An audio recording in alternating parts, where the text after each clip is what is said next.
नमस्कार दोस्तों। चलिए आज इंक्लूसिव क्लाउड का एक बहुत ही इंपॉर्टेंट फीचर सीखते हैं और ये है ऑटो ईवेबल का क्रिएशन। इंक्लूसिव क्लाउड यूज करने पे आपको एक बहुत बड़ा फायदा होता है, जो कि आपके जो भी इनवॉइसेस ईवेबल क्रिएट करने के लिए होते हैं वो ईवेबल ऑटोमेटिकली इंक्लूसिव से जीएसटी के पोर्टल पे अपने आप ही क्रिएट हो जाता है। ये फीचर एक्टिवेट करने के लिए आपको हमारी सपोर्ट टीम से बात करनी पड़ेगी। हमारी सपोर्ट टीम आपके साथ आपके ईवे बिल का एएसपी रजिस्ट्रेशन जीएसटी के पोर्टल पे कराएगी। इसके लिए जो भी ऑथराइज्ड जीएसटी मोबाइल नंबर हो उस पे कुछ ओटीपीज आएंगे, वो ओटीपीज का एक्सेस इंपॉर्टेंट है। और ये एएसपी एक्टिवेशन जीएसटी की वेबसाइट पे करने के बाद हम ईवे बिल की एक्टिवेशन इंक्लूसिव क्लाउड पे करेंगे और इसको कंटिन्यू करेंगे। चलिए अब देखते हैं कि किस तरह के ईवे बिल्स क्रिएट होते हैं इंक्लूसिव क्लाउड पे। इंक्लूसिव क्लाउड पे दो टाइप के ईवे बिल क्रिएट होते हैं। एक होता है ऑटो। ऑटो का मतलब जब इनवॉइस बनता है तो सिस्टम अपने आप ही इनवॉइस की वैल्यू के बेसिस पे ऑटोमेटिकली ईवे बिल क्रिएट कर देता है। इसके लिए आपको सिस्टम में इनवॉइस की लिमिट सेट करनी पड़ेगी, जैसे कि कुछ states like Maharashtra 50,000 with in Maharashtra, 1 lakh outside Maharashtra की लिमिट है, जबकि other states like Delhi Haryana 50,000 with in the state and 50,000 outside the state की लिमिट होती है।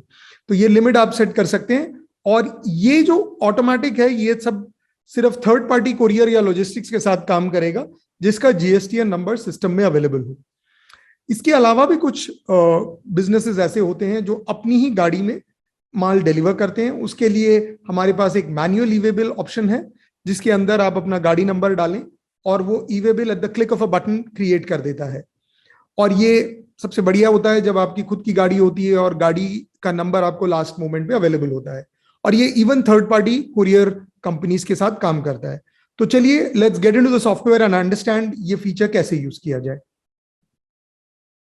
जब भी आप अपने इनवॉइस लिस्ट पे होते हैं तो इनवॉइस लिस्ट पे ट्रिपल डॉट करने के बाद आपको ये दो ऑप्शंस अवेलेबल हो सकते हैं। एक जनरेट ईवे बिल नंबर, ये ऑटोमेटिकली जो जनरेट होता है उसके लिए है, और ये generate manual e-way bill number. अब जनरेट ईवे बिल नंबर जब आप बोलते हैं तो आपसे कोई इनपुट लिया नहीं जाता, वो उस इनवॉइस की सारी डिटेल्स ईवे बिल की वेबसाइट पे भेज के ईवे बिल जनरेट कर देता है।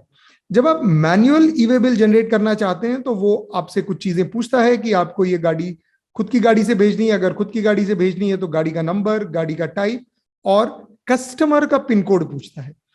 अगर यही चीज आप कुरियर से करना चाहते हैं तो आपके सिस्टम में जितने भी कुरियर्स हैं वो आपको अवेलेबल हो जाते हैं।